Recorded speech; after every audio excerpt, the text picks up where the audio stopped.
আর শিকর বাবু বলতে চান, ও আপনি চলে যান, আপনি একটা রুমে বসে ব্যাপারটা ফিল আপ করে দিন, আর এত টেনশন করবেন না, আপনার নাম টাম সব সিলেক্ট হয়ে গেছে। তো আমি এখান থেকে আসলে একটু আনন্দিত হয়েছি। তারপরে আমি এসে আমি পেপারটা লিখছি। আপনারা যে দীক্ষার পেপারে মানে পেপারে আপনি পরীক্ষা দিয়েছেন, আপনারা দেখবেন এখানে একটা অনুচ্ছেদ আছে যে আপনার নিজের ভিতরের সমস্ত বিষয়গুলো গুরুদেবের কাছে আপনি সুন্দর করে উপস্থাপন করার জন্য। তো আমি এখানে আমি কেন এই কথাটা বলতে চাচ্ছি, কারণ আমি দীক্ষার পরে আমার যখন নাম দেওয়া হয়েছে আমি পুরো অবাক হয়েছি যে আমাকে নাম দিল ভাস্কর। নাম আমার ভাস্কর থেকে ভ দিয়ে কোনো নাম আসার কথা, আবার দুই পেরা আসার কথা, কারণ আমরা সবাই দেখছি দুই পেরা নাম, সুন্দর একটা দুই পেরার নাম হবে। আর এইখানে শঙ্কর চলে গেছে, পুরা নামই মিলে না। আমি ভাবছি মনে হয় কোনো প্রবলেম হবে, ওনাদের সিলেকশনে হয়তো বা কোনো প্রবলেম আছে। তো আমি দীক্ষার পেপারের মধ্যে আমি লিখছিলাম আমার সমস্ত বিষয়গুলো গুরুদেবের কাছে নিবেদন করছিলাম, কিন্তু এই পেপার কিন্তু গুরু মহারাজ দেখেন নাই।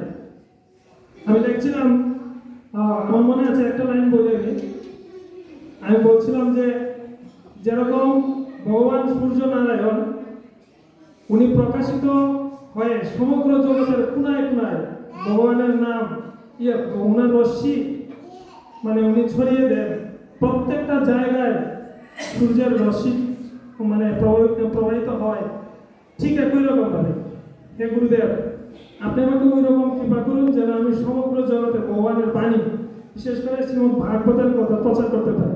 কারণ তৎকালীন সময় আমি খুব বেশি ভাগবত লেকচার হ্যারি করতাম, রেগুলার 4-5 ঘন্টা লাল গোবিন্দ।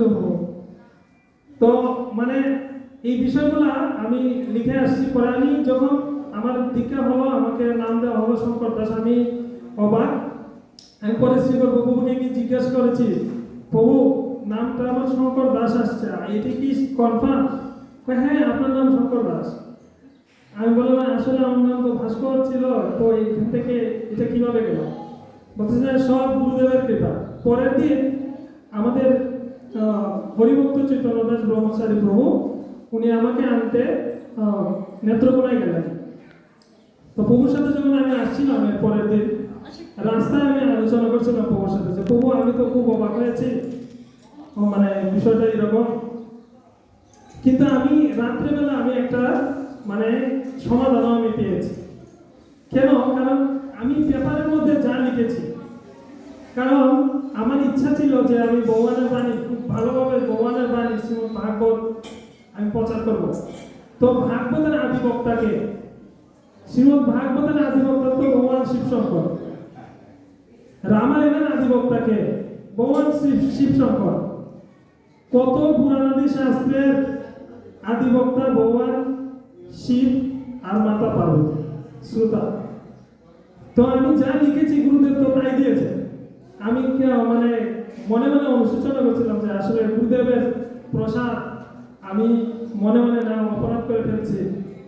পরে গুরু মহারাজের কাছে ক্ষমা ভিক্ষা করেছে। তো বিষয়টা এরকম চমৎকার একটা ব্যাপার, কারণ আমি এটা বলছি কেন আমাকে এখানে আসার পরে অনেকে বলছে যে আপনার নাম ভাস্কর থেকে শঙ্কর হয়ে গেল কিভাবে? তো আসলে এটা আসলে ভগবানের এবং গুরুদেবের বিশেষ কৃপা বলা যায়। গুরু মহারাজ আমরা কিশোরগঞ্জে একটা প্রোগ্রামে গিয়েছিলাম গুরু মহারাজের সাথে, এবং নারায়ণগঞ্জে একবার গুরু